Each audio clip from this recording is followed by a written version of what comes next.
dysfunctional vet. I'm getting ready to start developing the well. Down here we have a footer valve.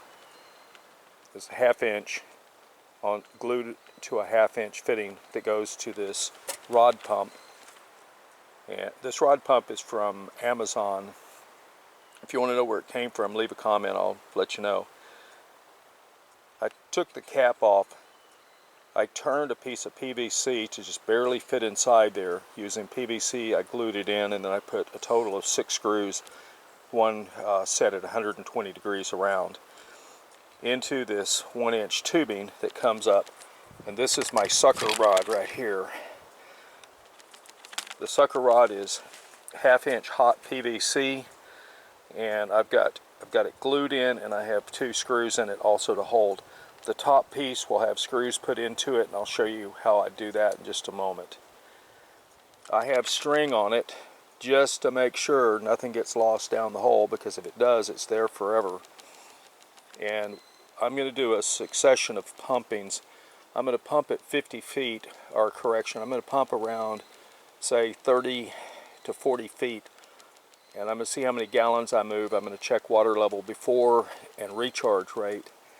And then I'm going to go down a little bit deeper, and I'll be also taking samples of the water at the different depths to see what the sedimentation looks like. And then I'll be building a filter. The filter system is going to be pretty neat, and I think you're going to like that one. I'll be building a filtering system to use to keep the well clean.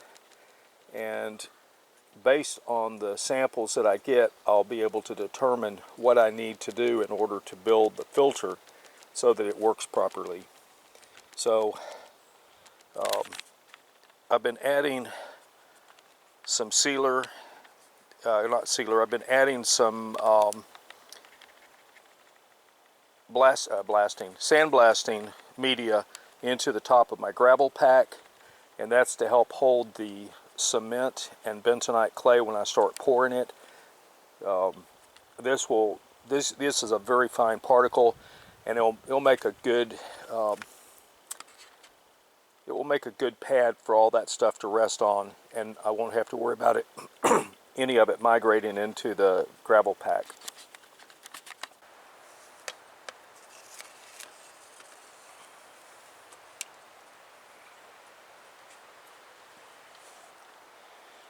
This black pipe that you see right here is going to be hooked up to an air assist lift, which will pump air into here, so I'll have air bubbles coming up, which will help lift the water.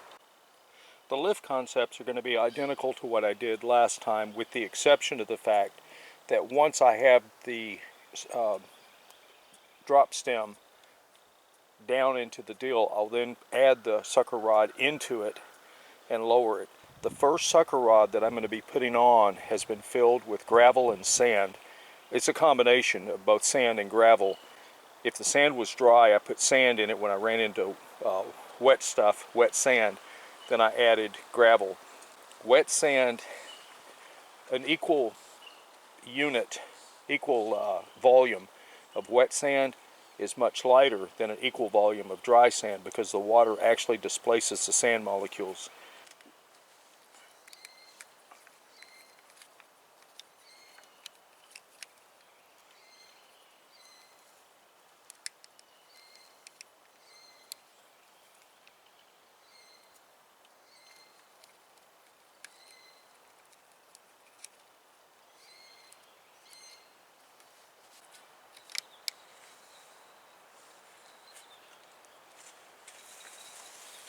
As you can see, the PVC is hanging. I'm going to go get a brush so that I can clean off the dirt on the threads as it comes up.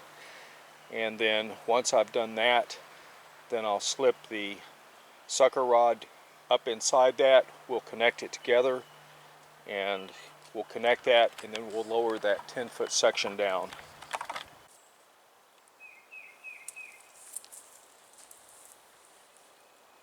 The wood end is up. Wood end is up here.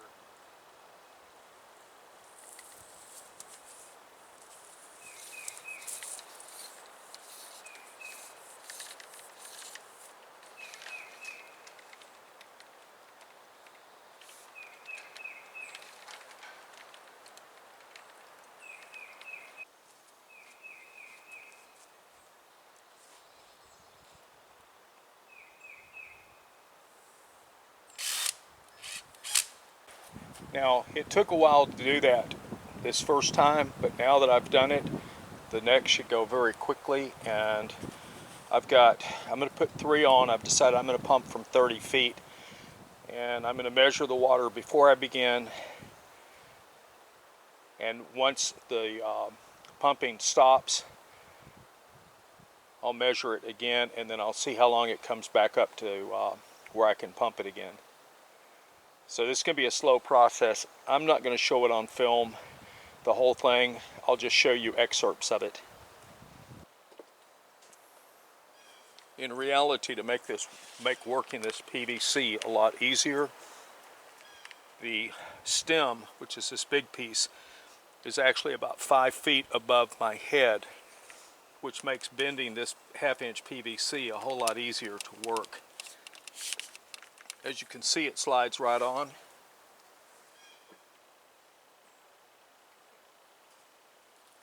It takes about 8 pounds of pressure to put this in, and you don't want to overdo it.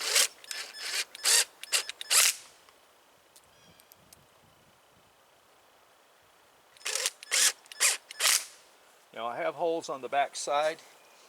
I'm going to put some screws in there, and then we'll be putting it together and lowering it. It's important to tie the lift off at the top so that it doesn't fall on you like it did just a minute ago when it hit me when the camera wasn't running.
I'll repeat this process over and over and over again using the clamp at the top to lift this down. Then I'll put my clamp back on it, and then I'll slide it down to where it's resting on this board.